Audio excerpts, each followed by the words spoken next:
안녕하세요. 공월반야열애장 제82강. 오늘은 천수경 신묘장구 대다란이와 준재보살의 비밀 두 번째 강좌 영상 진행하겠습니다. 우리 한국에서 불교 신자들이 가장 많이 알고 있는 경전이 바로 반야심경이라고 볼 수가 있고, 또 한국에 존재하는 거의 모든 사찰 사원에서 어, 매일 아침, 점심, 저녁에 걸쳐 가지고 어떤 행위를 하는데, 그 중심에는 바로 천수경이 있죠. 그래서 천수경이 있는데, 이 천수경에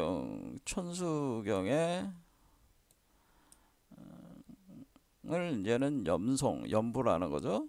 하는 그런 의뢰를 하는데, 이 천수경의 주인공이 바로 천수천안 관세음보살이라는. 그래서 우리가 반야심경의 첫 문장 관자재보살 행심 반야바라밀다시 조견 오은경영 도일체고액사리자, 여기서 요 관자재보살이 바로 이 천수경의 천수천안 관세음보살이라고 하는 거죠. 그래서 우리가 이제는 중생이 성불을 하는 그 원리가 반야심경에 담고 있는데, 그런 내용을 압축적인 어떤 진언, 우리가 다란이라고 하는 건데, 이런 걸로 해가지고 매일 아침, 점심, 저녁에 걸쳐서 이것을 염송을 함으로써 자신을 성불시키는 거죠. 그러니까 관세음보살의 타력의 그 힘의 그 가지를 받아가지고 그것을 자기화 시켜가지고 자신을, 중생인 자신을 부처로 성불시키는 거를 아침, 점심, 저녁에 걸쳐서 한다. 그렇게 생각하시면 되는 거죠. 그래서 여기서 반야심경에서 관자재보살 행심 반야바라밀다시 할 때, 요 반야바라밀다라고 하는 것이 바로 우리 몸 안에 있는 부처의 씨앗 불성을 활성화시켜서 여러분이 성불을 하는 건데, 그 전제 조건이 관자재보살이 행심해야 된다는, 행심한다는 거는, 행은 운행을 한다는 거죠. 심하는 거는 그 물속 깊이 이것을 운행을 한다, 그런 개념입니다.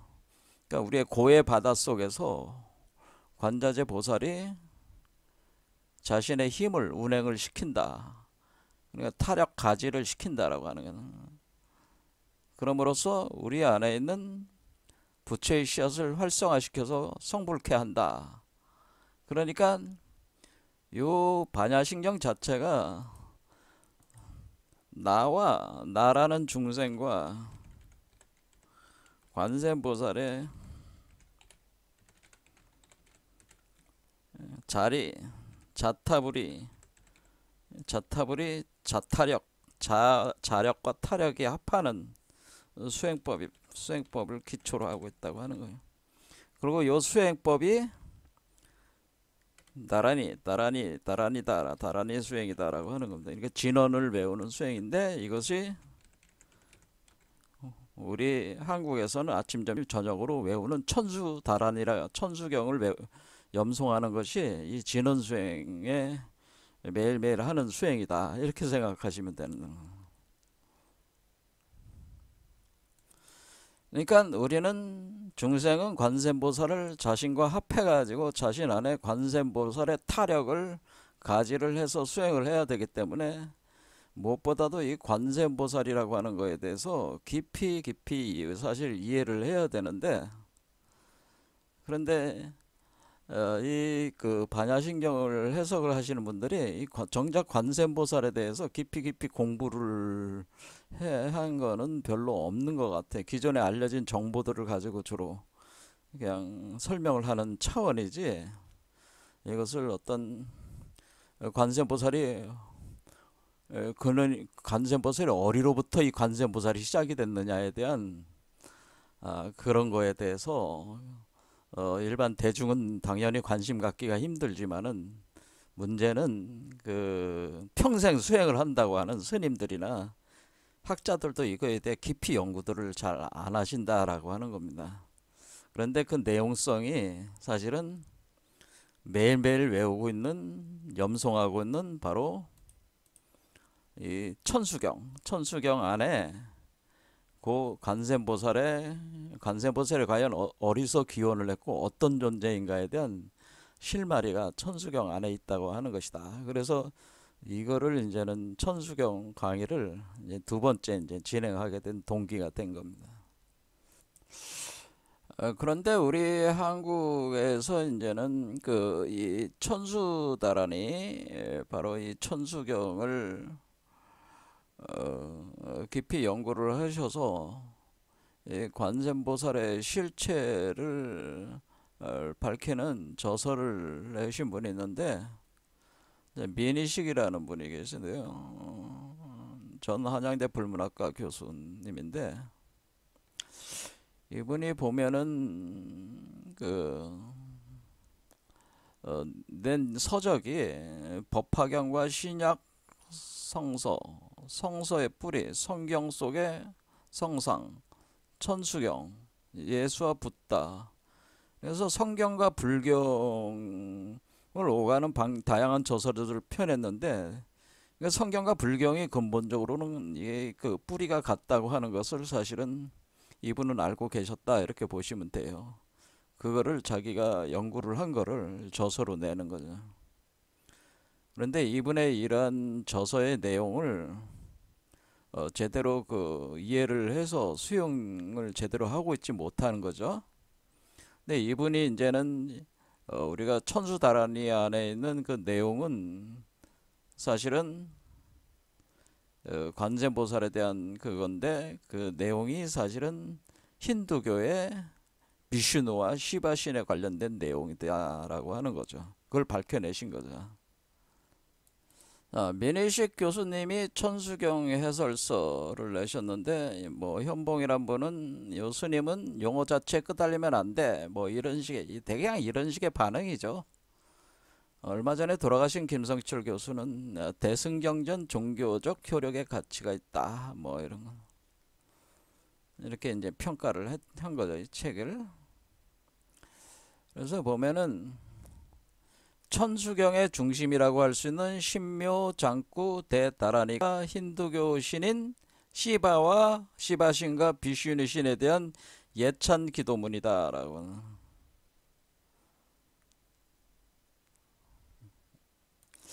자, 민희식 교수님의 주장으로는 원래 관세음보살은 페르시아 조로아스터교의 성스러운 물의 여신 아나히타에서 기원했다. 이렇게 이제는 설명을 하셨는데 이 부분은 제가 사실은 동의하기가 좀 어려운 부분이에요. 어쨌든 이분은 이렇게 생각하신다는 거예요. 페르시아 조로아스터교의 성스러운 물의 여신 아나히타라. 그러니까 이 여신이 2세기경에 간다라에 들어와서 성관음으로 형성되었다. 그래서 6세기경에 인도를 거치면서 브라만교의 영향으로 7관음으로 발전을 했다. 그래서 동아시아의 토탁신앙과 당시 관음신앙을 흡수해서 30산 관음이 형성됐다. 특히 인도를 거쳐오는 동안에 시바신과 비슈누 신도 신묘장구 대다라니에 불교의 관세음보살로 수용됐다라고 하는.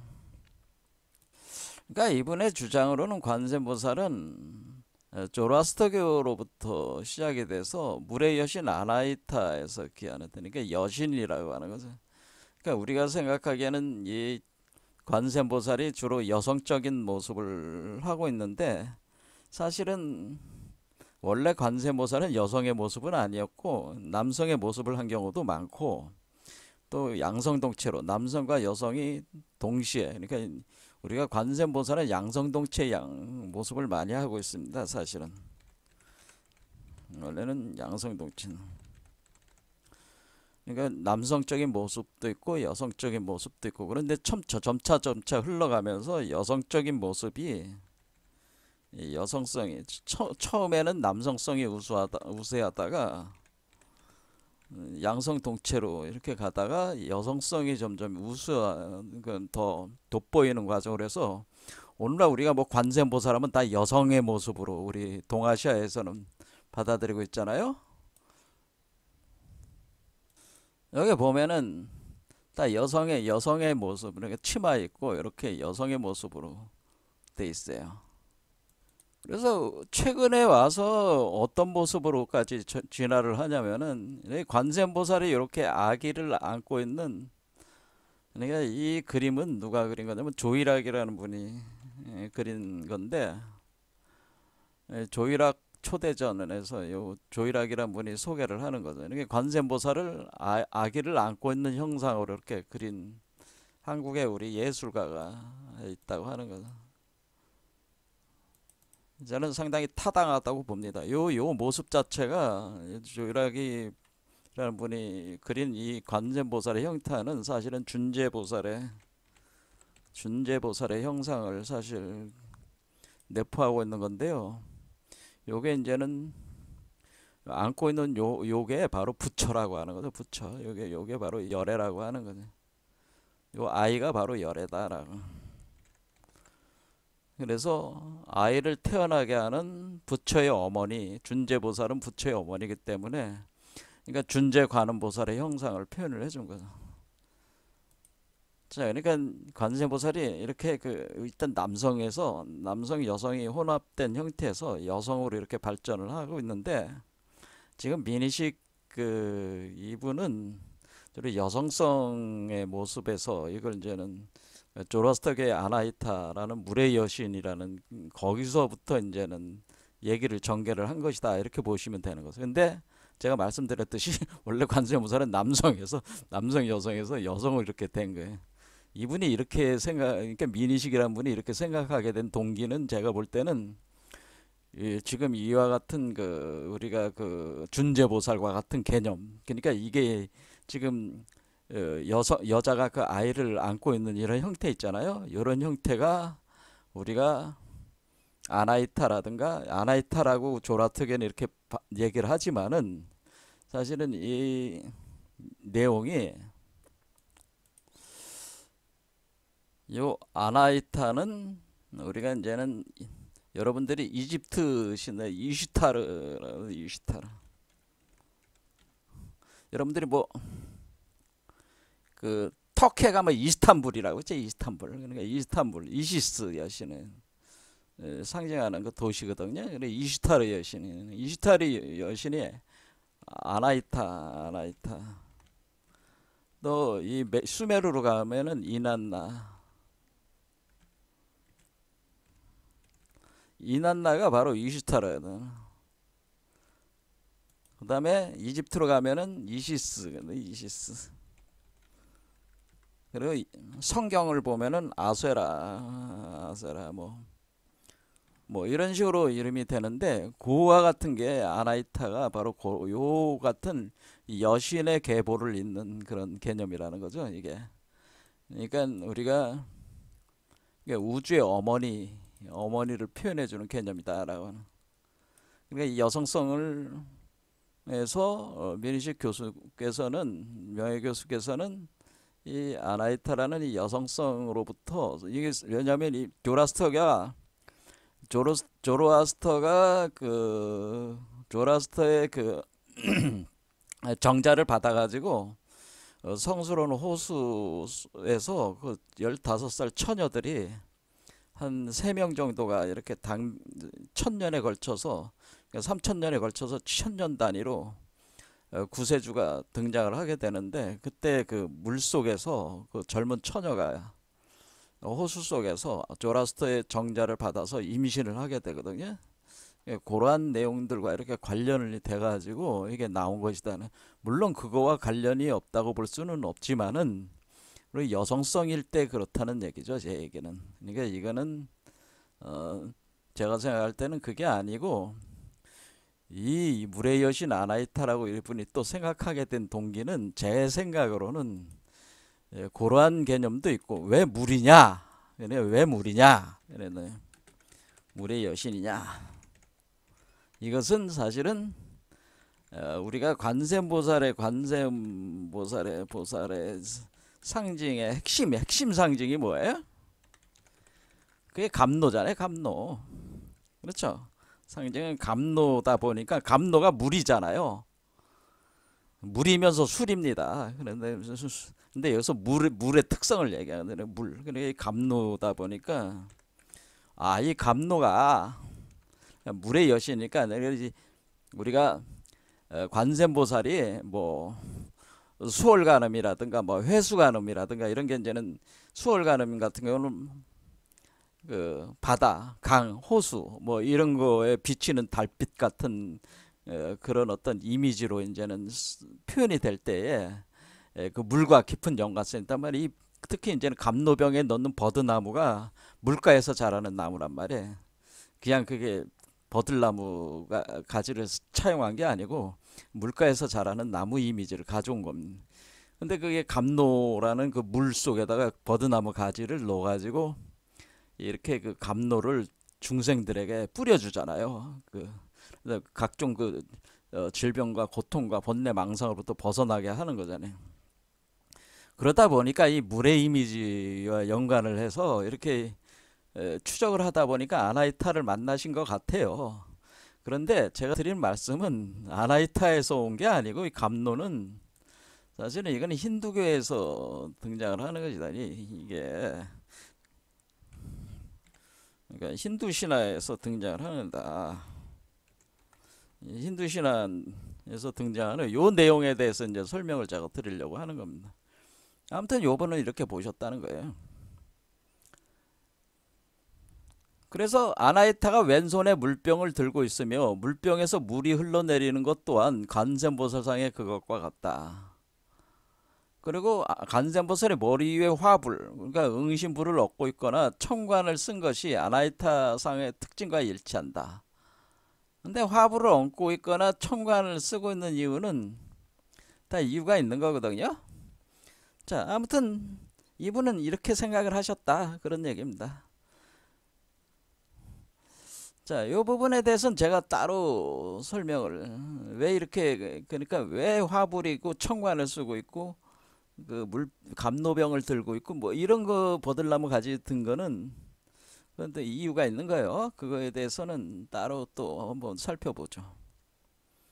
자, 그래서 이분은 어쨌든 이 조라소계의 그 물의 여신 아나히타로부터 이게 기원을 한 것이다 이렇게 설명을 했지만은 제 입장에서는 저는 동의하지 않는다라고 하는 거죠. 물론 이런 것들이 나중에 여성성으로서의 관세음보살 상에 통합이 돼 들어오는 것은 사실입니다. 하지만 이것이 직접적 원인이 돼서 관세음보살이 나왔다고 볼 수는 없다라는. 그러니까 역으로 관세음보살이 나온 뒤에 이 상이 통합돼 들어오는 것이다 이렇게 봐야 된다는 거죠. 제 관점은 그렇다는 거죠. 자, 민 교수는 책에서 신묘장구 대다란이 원문을 실었다. 한글을 병기하면서 자신의 주장에 신빙성을 더했는데 신묘장구 대다란이 중에 닐라깐따라는 단어가 있어. 닐라깐따는 푸른 목을 가진 시바신을 뜻한다. 이건 맞아요. 청경존자라고 이제 번역할 때 청경존자로 번역을 하는데, 그러니까 푸른 목을 가진 신, 그게 시바신이. 근데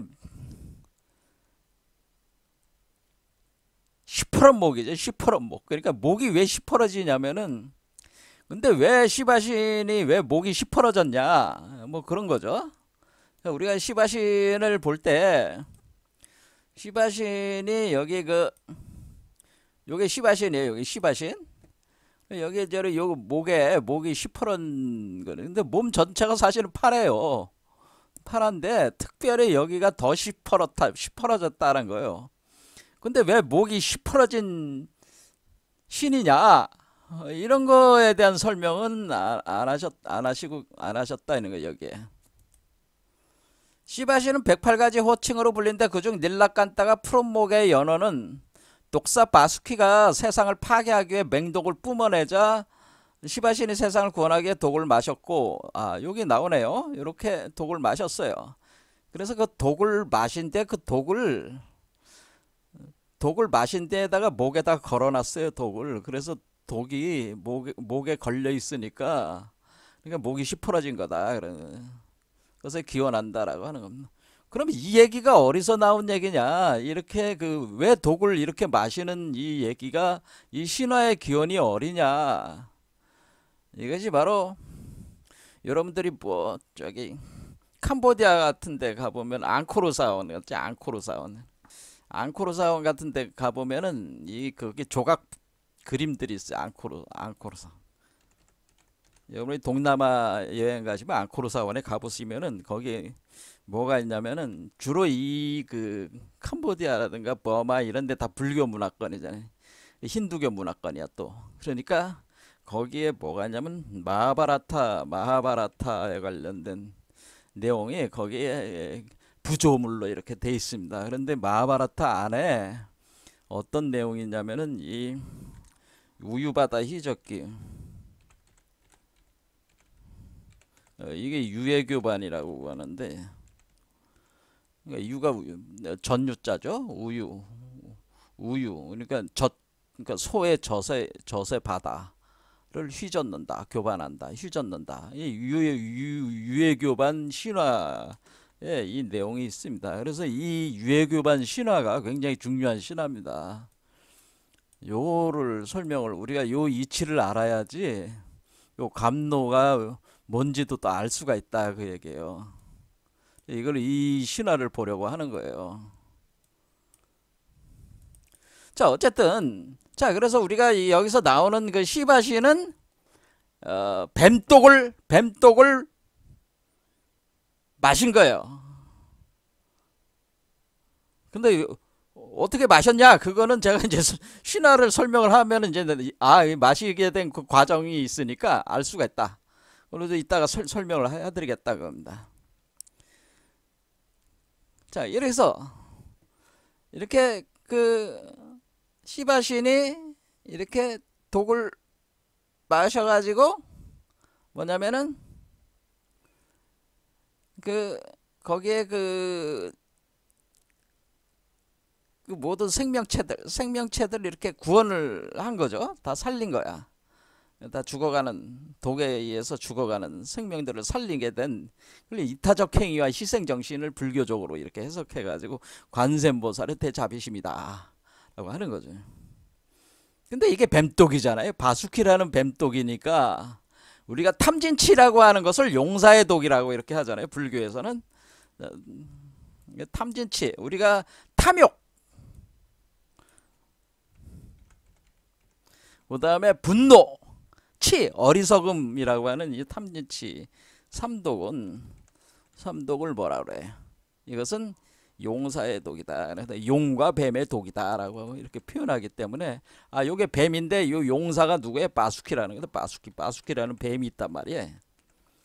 바수키라는 뱀의 독이다라고 하는 겁니다.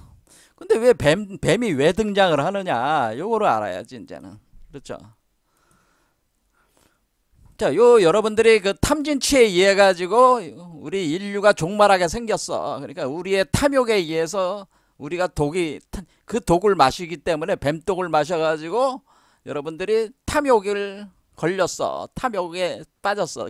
탐진치에 빠졌어. 삼독에. 그래서 우리가 서로가 죽고 죽이는 이 살벌한 지옥의 세계를 만들고 있다 지금. 인류가 절멸하게 생긴 거죠. 이게 이런 현상을 얘기를 한 거예요. 그래서 그 독을 뭔가 사람들로부터 독을 빼내가지고 그것을 흡수를 해드리는, 사람들한테 독을 빼면 그 독을 누군가가 빼줘야 되는, 가져가야 된단 말이에요. 그 역할을 하는 게 시바신이었다라고 하는 거죠. 자, 그 다음에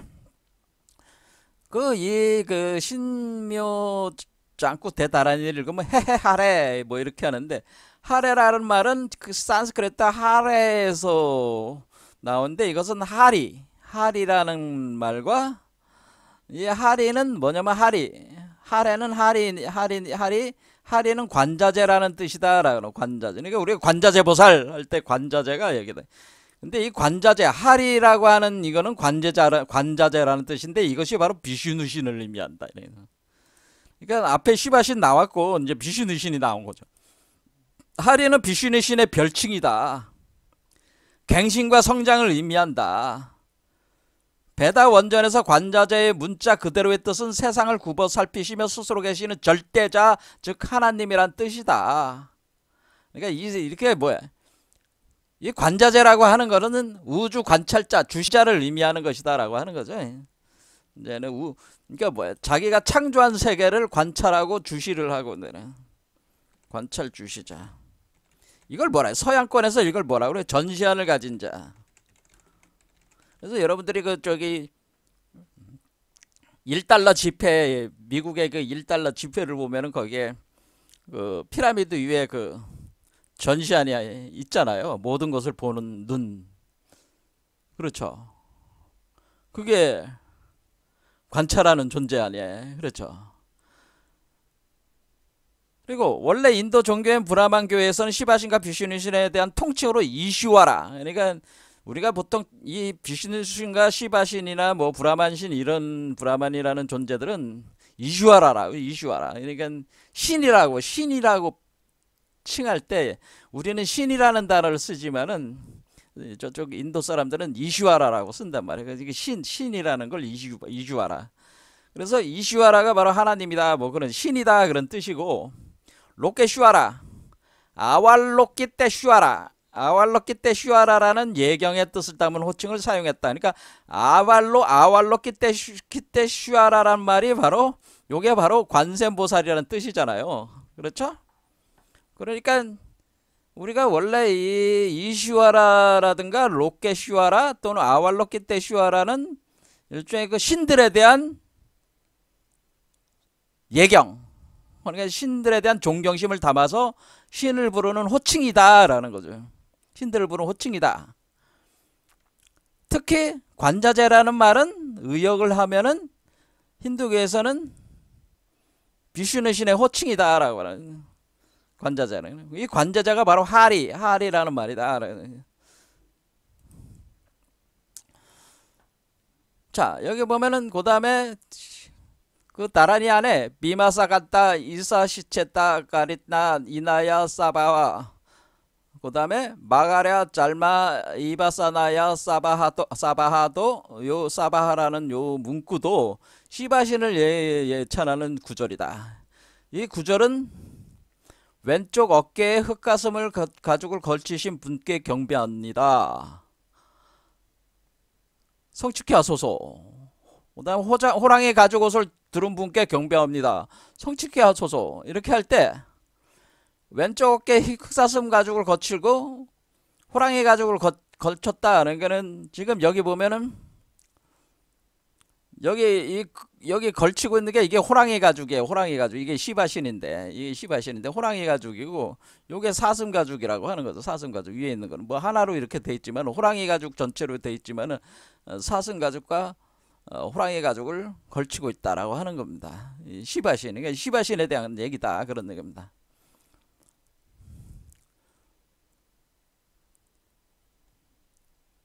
자, 시바신이 사슴 가죽을 어렵게 걸치거나 허리에 두르고 있는 것은 그가 사슴이 뜨듯이 동요하는 마음을 극복했음을 나타낸다.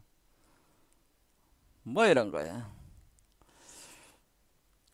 그 다음에 날인날에 세바라, 대지를 지탱하는 신이라는 이름은 비슈누 신을 가리킨 거다. 그 다음 마나마나바, 배꼽에서 연꽃이 피어나신 분은 비슈누 신이다. 시타 유에 세바라, 요가를 성취하신 분은 시바신을 가리키는 거다. 그러니까 시바신은 고행자를 상징하는 고행자. 그러니까 이게 동굴 속에 들어가가지고 수행하는 사람을 시바신의 이미지란 말이에요. 근데 비슈누 신은 배꼽에서 연꽃이 피어난다. 여기 보면 우리가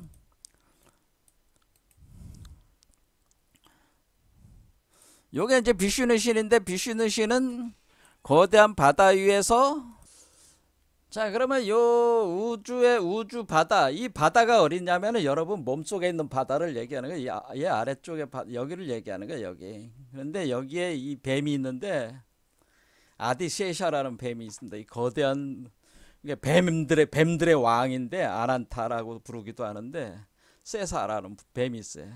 이게 이 큰 뱀 위에 이렇게 누워 있어요. 비슈누가. 그런데 요 배꼽에서 이렇게 탯줄이 올라와 가지고 연꽃이 피죠. 근데 요 연꽃이 피는 여기에 브라마는 신이 여기에 이렇게 앉아 있다, 그런 얘기입니다. 요거는 이제 부인 락슈미를 가리키는 요걸 표현해 준 거라서 배꼽에 이렇게 나오는 그런 얘기죠.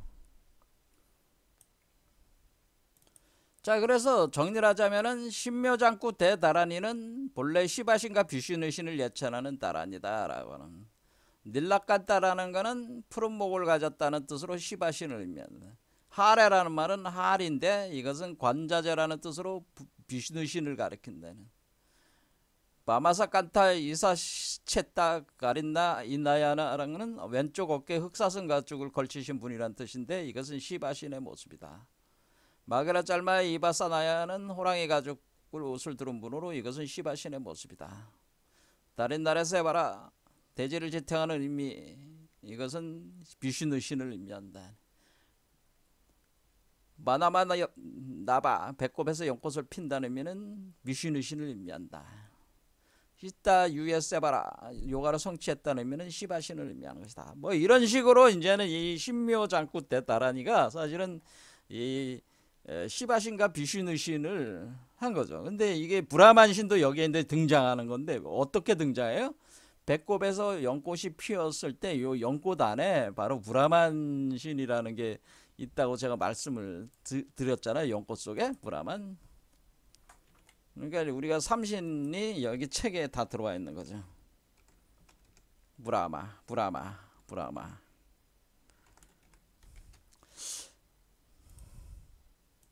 자, 요걸 상기하면서 한번 천수다란이를 한번 신묘장구 다란이 읽어보겠습니다. 나몰라다나 따라야야 나막 아약발로 기제시아바라야 모지사다비야 마사바다야 마가로니야까야. 뭐 대자 대비하신 관세음보살 마살님께 귀의합니다. 옴살바 바예수 따라나 가리야 따사밍.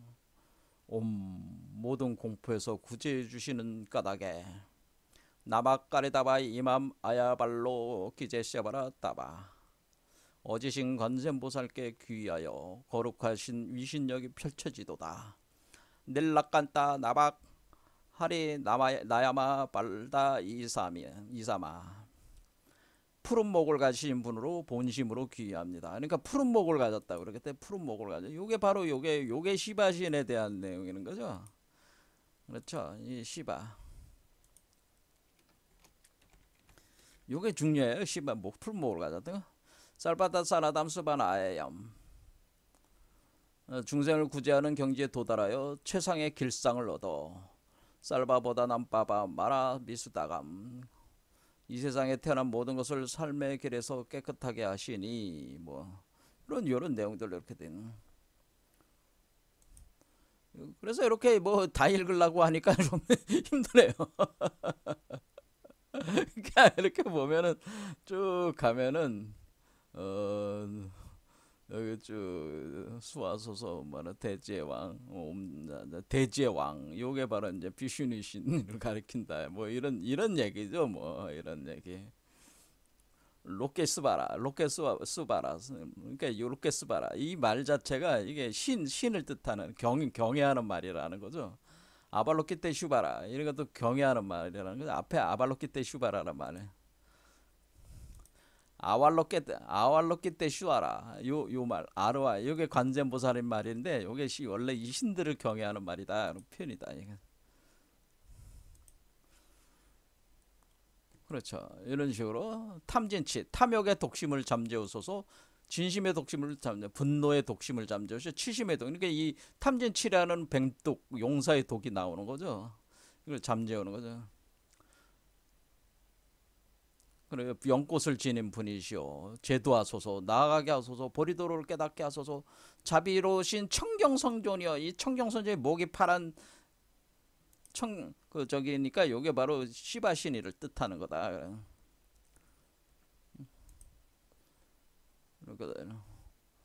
릴라깐따, 그러니까 닐라깐따.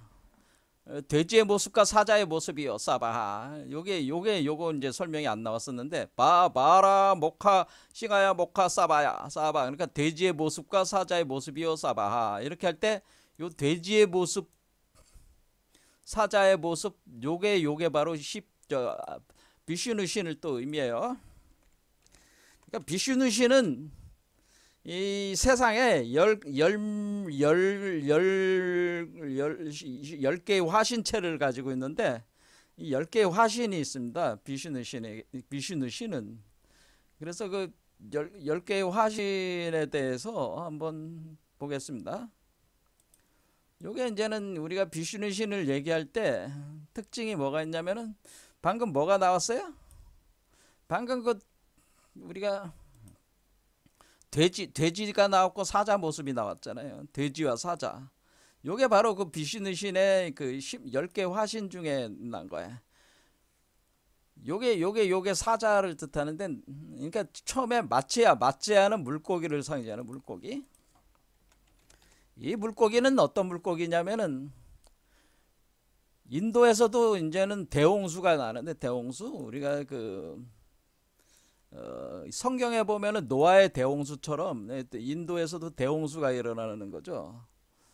대홍수가 일어나서 그 마누라는 사람이죠. 마누법전에 나오는 그 마누라는 사람이 평소에 이제 물고기를 낚시질을 하다가 물고기를 잡았는데 놓아졌어요. 그런데 이 물고기가 사실은 누구냐면은 이게 비슈누 신이었다는 거죠. 그러니까 비슈누의 로드 비슈누 텐 아바타라는 말 들어보셨죠? 아바타가 화신이란 뜻이야. 그러니까 비슈누의 10화신. 그러니까 이게 첫 번째 화신은 바로 이 물고기로 등장을 한다는. 그래서 이 물고기가, 근데 홍수가 일어났는데 이 마누가 배를 만들었죠. 그러니까 근데 배를 뭐 엔진이 없으니까 뭐 누가 끌어가야 되는데, 그 끌고 가는 거를 이 물고기가 나타나 가지고, 비슈누가 나타나서 이 배를 끌고 히말라야 산으로 끌고 올라갑니다. 거기서 이제 첫 번째 비슈누 신이 이제 나오는 겁니다. 두 번째가 이게 이제 마치야라는 물고기라, 마치야.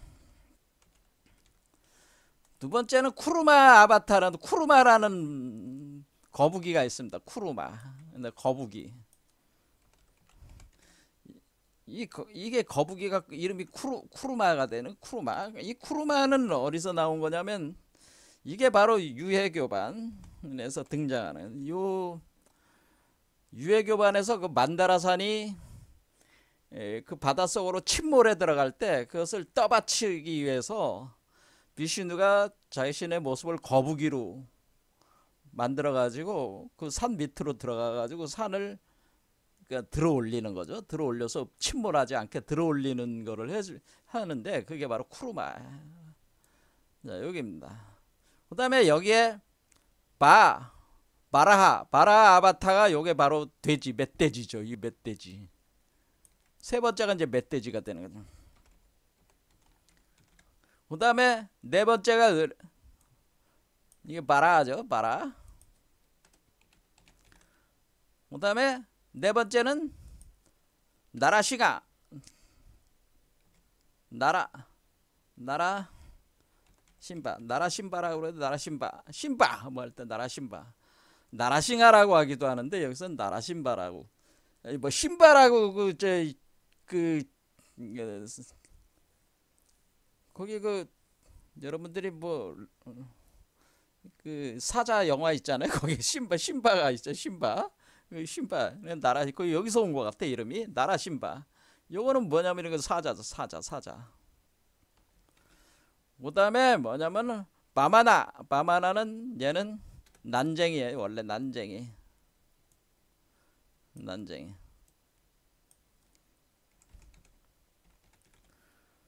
그 다음에 뭐냐면 파라슈라마. 파라슈라마. 파라슈라마. 그다음에 유명한 사람이 라마라는. 그다음에 크리슈나. 그러니까 이 크리슈나가 바로 우리가 이제는 기독교로 따지면 예수 같은 존재, 구세주, 예수 같은 크리슈나. 그다음에 요거를 아홉 번째가 브라마. 내가 발라라마라고 했는데 발라라마라고 했는데 여기를 아홉 번째를 힌두교에서 뭐라고 이건 이제 바꾸냐면은 이거를 이제는 고타마 실달따라는 이렇게 바꿉니다. 고타마 실달따. 그러니까 이게 아홉 번째. 그다음에 맨 마지막 인류가 종말할 때 등장하는 화신이 바로 칼키라고 있습니다. 칼키. 발라라마. 아무튼 이렇게 꼭 이 10개 화신만 있는 게 아니라 이 비슈누는 다양한 화신으로 이 세계를 출현을 해서 들어옵니다. 근데 여기 지금 신묘장구 대다라니에 나오는 거는 지금 멧돼지, 사자, 요게 나온 거죠. 돼지와 사자가 나왔습니다. 자, 이것도 다 상징의 의미가 있습니다. 여기까지 하면 시간이 너무 없으니까 그냥 가겠습니다.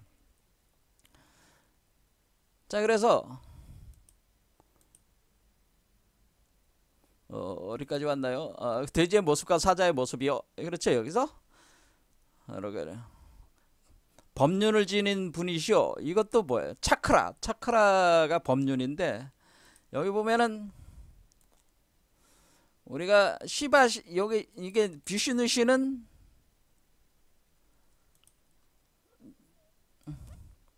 이렇게 손가락에서 회전하고 있는 요게 바로 차크라예요. 차크라. 요게 법륜이에요.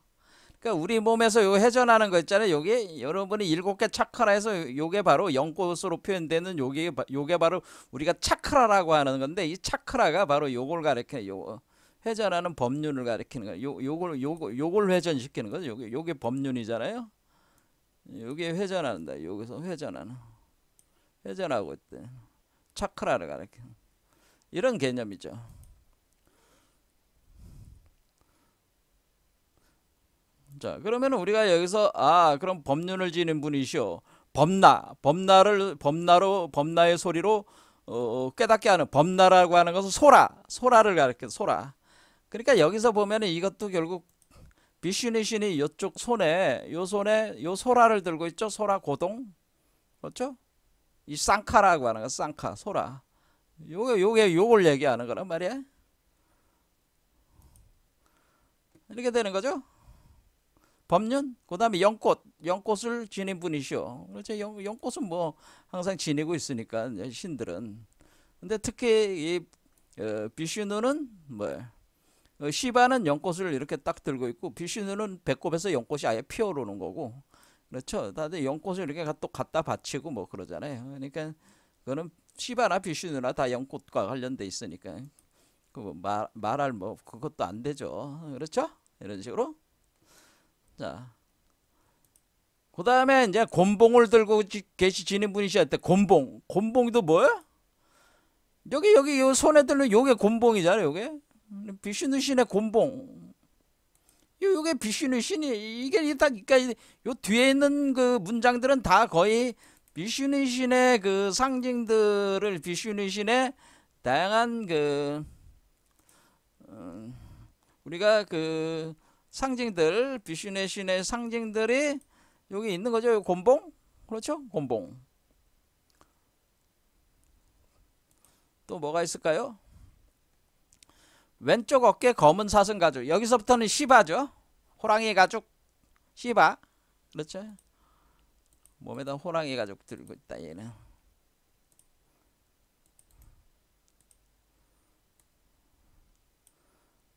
사슴 가죽, 검은 사슴 가죽, 호랑이 가죽. 그렇죠. 이렇게. 그래서 삼복께 귀합니다. 관세음보살께 귀합니다. 사바. 그래서 아왈로 기대 슈바라. 그렇죠. 그러니까 이 시바와 시바신과 비슈누 신의 그러니까 이 시바신과 비슈누 신이 사실 그 힌두교에서 이제는 삼신일체가 돼서 시바신과 비슈누신과 브라마가 하나야.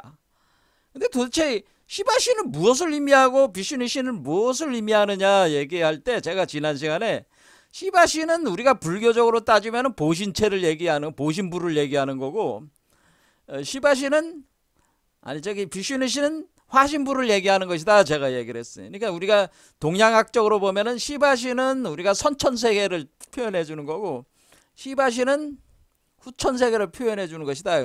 그런데 우리가 궁극적으로는 선천과 후천이 하나가 되는 것이다. 하나가 되는 거기 때문에 우리는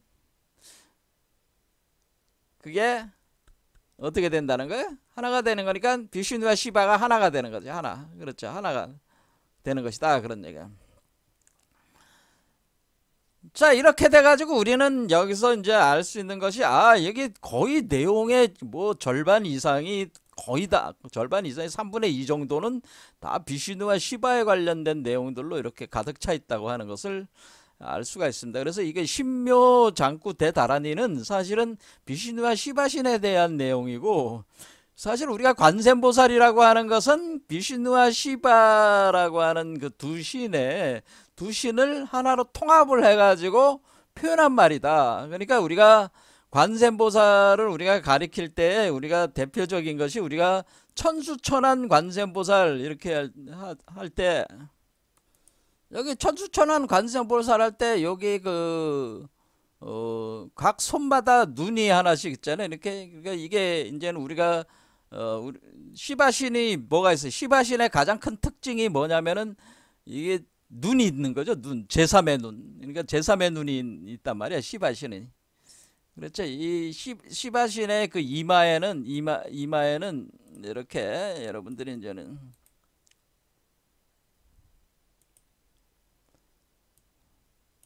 여기 보면 요게 제3의 눈이 있단 말이야. 근데 요 시바신은 시바와 샥티가 하나로 된 원래 요 하나의 존재란 말이야. 원래 샥티. 그러니까 우리가 시바신은 시바와 샥티가 하나가 그 다음에 비슈누가 있고 그러니까 비슈누와 시바와 샥티와 그러니까 시바와 시바의 부인인 샥티 그러니까 샥티가 때로는 비슈누의 부인으로 표현되기도 합니다. 그러니까 이게 이 힌두교는 굉장히 복잡해요. 자, 그러니까 어떤 하나의 그 얘기에 딱 여러분들이 고정적으로 생각하시면 안 돼요. 그냥 이렇게 하는 얘기구나. 대강 이렇게 틀만 잡으면 된다 그 얘기입니다. 그러니까 우리가 이 제3의 눈이라고 하는 이 눈, 천수천안이라고 할 때 이 눈은 요 이마에는 요 눈을 가리키는 요 눈과 같은 그렇죠? 우주를 관찰하는 관자재하다. 그래서 우리가 관자재한다. 관자재 보살 할 때 우리가 여기 관자재한다고 할 때 이 관이라는 게 우리가 본다고 하는 건 눈이 있어야 되네. 눈. 그렇지. 그 눈을 표현할 때 천수천안 이렇게 할 때 그것이 바로 시바의 눈이고 그것이 관세음보살의 눈이다. 그런 얘기죠. 이해가 되시죠? 자, 그래서 우리는 여기서 이 관세음보살이라고 하는 것은 결국에는 이 시바신과 그 비슈누신의 통합, 합해진 거. 그리고 더 나아가서 시바신과 비슈누신의 그 배우자, 그러니까 시바신의 배우자 샥티가 결국에는 우리가 나중에 아나이타, 아까 얘기한 조라스터교의 아나이타, 그러니까 우리가 여신들, 그러니까 이슈타르, 이난나, 뭐 이런 이시스, 아쇠라, 뭐 이런 존재들과 같은 그런 존재가 되는 건데 샥티가 우주의 어머니라는 거죠. 이게 바로 준재보살이 되는 것이다 그런 얘기입니다. 그러니까 준재관음보살이다. 그러니까 우리가 준재관음보살은 샥티를 얘기하는 거고 그 다음에 이 보통 이 관세음보살은 시바와 비슈누를 얘기하는 거. 이게 다 통합을 하면은 결국에는 시바와 비슈누와 샥티가 이렇게 하나로 돼 있는 구조로 이렇게 돼 있는데 이게 도대체 어떤 의미냐, 어떻게 이 구조를 파악할 것이냐라고 하는 것이 이제는 우리가 과제라는 거죠. 그러니까 여기서 우리가 관세음보살 지금 알고자 하는 거는 우리가 관세음보살이 행심 과연 어떻게 우리 몸속에서 작용을 가하느냐 이것을 이해하기 위한 거니까 이 이해를 뭐를 통해서 한다는 거예요? 힌두교를 통해서 이해를 할 수밖에 없다니, 힌두교를. 그러니까 이런 힌두교적인 요소를 가져다가 불교에서 통합해드렸다고 하는 거죠. 그래서 그런데 그것이 시바와 힌두교라고 하는 신이라, 원래 불교는 신에 대한 종교가 아니잖아요. 근데 이게 신들을 이렇게 저기 해가지고 이 나란히를 했지만은 거기서 신을 지울 수가 없었어. 그렇죠. 그래서 그게 지금 그대로 살아있는 형태로 나란히 안에 다 들어와 있는 거야. 그러니까 불교도들이, 사실 불교 신앙하시는 분들이 사실은 밀교, 힌두교 이런 것도 다 사실은 의식행위 같은 거를 사실은 매일매일 하루에 3번 천수다란이를 하고 있다고 하는 거는 사실은 그 수행 체계로서의 진원 다란이를 하는데, 그것이 자기 몸 안에 힌두교로 보면은 시바와 샥티와 미슈누의 메커니즘이 돌아가는 거를 이제는 하고 있는 거라는 거죠. 그러니까 우리가 이 내용을 알고, 그럼 이게 우리가 행심, 그럼 이게 어떻게 이게 되는, 그럼 뭘 포인트로 해서 이것을 우리가 줄기를 잡아서 정확하게 이해할 수 있냐, 이런 걸 이제는 생각을 해야 된다고 하는 거예요, 불교적으로. 근데 이런 연구를 하는 사람이 하나도 없으니까, 제가 최초로 불교, 아마 제가 여기 민희식 선생은 지금 어때? 이분도 뭐 사실 따지면 대체적으로는 알았지만은 이거를 깊이 파악해서 이렇게 저처럼 들어가지는 않은 것 같아. 이렇게 여기 나와 있는 기사 내용만으로만 보면 그렇습니다. 이분이 한 내용이. 그래서 좀 더 깊이 알아보자는 거죠. 깊이 알아보면은 우리가 관세음보살이라고 하는 것이 우리 몸에 어떻게 작용을 하는 것들이냐라는 거를 우리는 천수경을 통해서 우리가 알아야 되는 거는, 우리가 자리이타란 말이야. 결국 그러니까 자타불이란 말이야. 관세음보살과 내가 하나가 돼가지고 내 몸 안에 관세음보살의 메커니즘을 작동시키는 거란 말이야. 그래서 내가 내 몸 안에 있는 그 부처의 씨앗을 열애장을 활성화시켜서 내가 성불을 하게 하는 것이, 이것이 수행의 요체란 말이야. 그러면은 우리가 이거를 이해를 하려면은, 이걸 이해를 하는 상태에서 이 다란이를 연부를 해야지 수행의 효과가 정말 정확하게 가는 것이지, 그냥 무조건 읽는다고 해서 여러분이 맨날 앉아가지고 아침마다 새벽마다 일어나고 그냥 점심때 열심히들 하시죠. 나몰라다야 따라야라, 라몰라떼야 뭐 어쩌고저쩌고 한데, 나마가야 바로 이제 사바라 뭐지 사바다야 뭐 아사바다야 마카로디까야 이렇게 계속 그랬지. 물론 그것도 의미가 있죠. 그 의미를 모르는 도 외워도 결국 이 산스크리트는 우리 발음이 아니고 그쪽 동네 발음이잖아요. 결국 한자로 바꾸면 또 한자 발음이 되는 거고. 하지만 무조건 외운다. 외우는 게, 그러니까 진어는 뭐 해석하면 안 된다. 왜? 모르니까 해석을 안 하는 거지. 알면은 해석을 하지. 그러니까 이제는 기존에 진어는 왜 해석합니까? 진어는 해석하는 게 아닙니다. 이렇게 주장하는 놈들은, 제가 볼 때는 그것도 맞는 말이야. 그 놈들 얘기도 맞는 얘기인데, 제가 놈이라고 하는 얘기는 자신의 무지를 감추기 위해서, 제가 생각할 때는 자신들이 해석할 수가 없으니까 무능력을 감추기 위해서 말을 그런 식으로 해가지고 은폐를 한다 이거죠. 자신의 불성실을 은폐하는 행위다. 제가 볼 때는 말 있으면 말의 의미를 해석을 해보는 것이 당연한 것인데, 그거 없이 우리가 이렇게 쓰는 것도 지금 대자대비하신 관세보살 마살님께 귀합니다, 이 말 자체도 해석한 거잖아. 이것도 하지 말아야지. 그러면은 이런 걸 왜 그러면? 근데 해석하지 않는 것이다. 해석하지 말아야 된다. 그럼 개똥 같은 얘기들이나 하고 있으니까 이게 뭘 하자는 건지 모르겠다. 이 불교 수행하시는 분들이, 수님들이나 이 학자들이 도대체 뭔 얘기를 하자는 건지 모르겠다. 그럼 이런 것도 하지 말지 왜 이런 것도 왜 하고 앉아있냐 이거야. 중생을 구제하는 경지도 도달하여 최상의 길상을 얻어. 이거 자체가 해석 아니에요? 그럼 해석하지 말라며. 황당한 얘기들이다. 그런 얘기입니다. 자, 그러니까 모르니까 해석을 못 해가지고 다른 사람 보고도 해석하지 말라고. 그것은 자기 불성실한 것이고 자기 기만이다. 그렇게 보는 거고, 우리는 좀 더 정확하게 알아요. 제 입장은 뭐냐면은, 정확하게 알자. 좀 알려면은 좀 더 깊이 이해를 하도록 하자는 게 그러니까 해석을 해보자 그런 얘기입니다. 이게 도대체 왜 이게 여기 있고, 이것이 도대체 왜 시바와 비슈누와 샥티가 왜 여기에 등장을 하게 되고, 왜 이것이 도대체 무슨 의미냐라는 거를 본질적인 차원에서 알자. 뭐 불교가 힌두교보다 뛰어나다? 그건 다 개떡 같은 소리예요. 왜? 불교가 지금 인도에서 쫓겨났잖아. 그게 지금 13, 14세기에 쫓겨났어. 끝난 거야. 그거는 뭐야? 그만큼 효력이 없다. 그러니까 효용성이 없기 때문에 불교가 망한 거야. 힌두교하고 경쟁해서, 냉혹하게 얘기하자면 힌두교와의 경쟁에서 패한 거야. 불교가 정작 인도 땅에서. 그건 냉정한 현실이야 그게. 그리고 자기 혼자는 패해가지고 쫓겨나가지고 밀교하고 동아시아로 와가지고는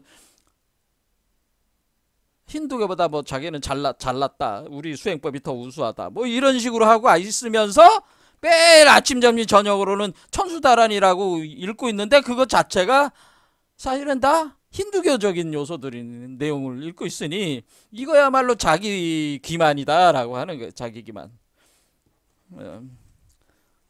제가 생각할 땐 그렇다.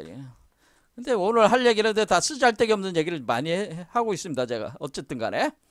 자, 그럼 우리는 이거를 어떻게 해석을 하겠냐. 그래서 이게 이제는 어떤 모든 일에는 일머리를 잡아야 되듯이 접근 방법을 제대로 들어가야 된다. 그래서 아까 처음에 제가 얘기한 우유바다 휘젓기라는 이거 자체에 다 내용이 있다라고 하는 거예요. 우유바다 휘젓기라고 하는, 우유바다 휘젓기. 유해교반이라고 하는 겁니다. 우유바다 휘젓기라는 말. 이 우유바다 휘젓는 사건. 사무드라 만탄이라고 합니다. 사무드라 만탄, 유해교반. 제가 아까도 얘기했지만은, 이게 여러분들이 저 앙코르와트 거기도 다 부조가 돼 있고요. 이렇게 돼 있는데, 여기에 누가 등장하냐면은, 여기에 비슈누와 시바가 동시에 등장하고, 이 유해 교반에 비슈누, 시바, 뱀, 마수키, 그 다음에 여기서 감노, 이게 다 등장한단 말이야. 여기 감노병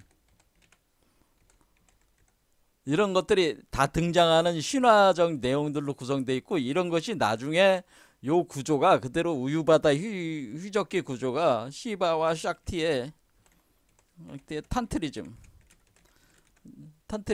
시바와 샥티의 탄트리즘 수행법. 그러니까 무상유가 딴뜨라라고 하는데, 무상유가 딴뜨라. 우리 불교에서는 밀교책에서 시바와 샥티의 딴뜨리즘을 무상유가 딴뜨라라고 합니다. 무상유가 딴뜨라. 밀교.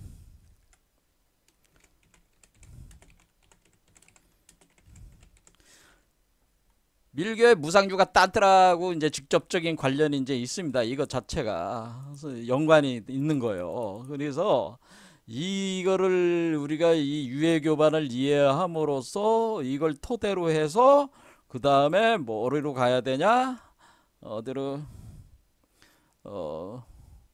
가야 되냐, 그것은 시바 샥티의 딴뜨리즘이라고 하는 밀교 체계로 들어가야 된다 그런 겁니다. 그래야지 이 개념을 이해할 수가 있다라고 하는 거예요. 자, 이런 개념. 그래서 오늘은 원래 사무드라 만탄을 설명하려고 그랬는데 하질 못했습니다. 다음 시간에 사무드라 만탄, 이것이 의미하는 바가 뭐냐. 여기에 비슈누와 시바가 등장하고 마수키, 뱀이 등장하면서 여기에 바로 선과 악이 선과 악의 투쟁이 여기 있고, 선악의 투쟁, 이원성의 투쟁이 여기 있고, 그리고 여기에 감노가 나오고, 여기에 바로 뱀들이 나오고, 봉황이 나오고 다 합니다. 그래서 우리 사무드라 만탄을 깊이 이해해야 되고, 요걸 그대로 기초로 가져가가지고 시바와 샥티의 링가, 딴뜨리즘, 이것이 결국 밀교의 무상유가 딴뜨라로 다시 흡수해가지고 그것이 체계가 잡아지는데 그 부분을 이제 같이 공부를 해야 돼. 자, 오늘 여기까지 하겠습니다. 감사합니다.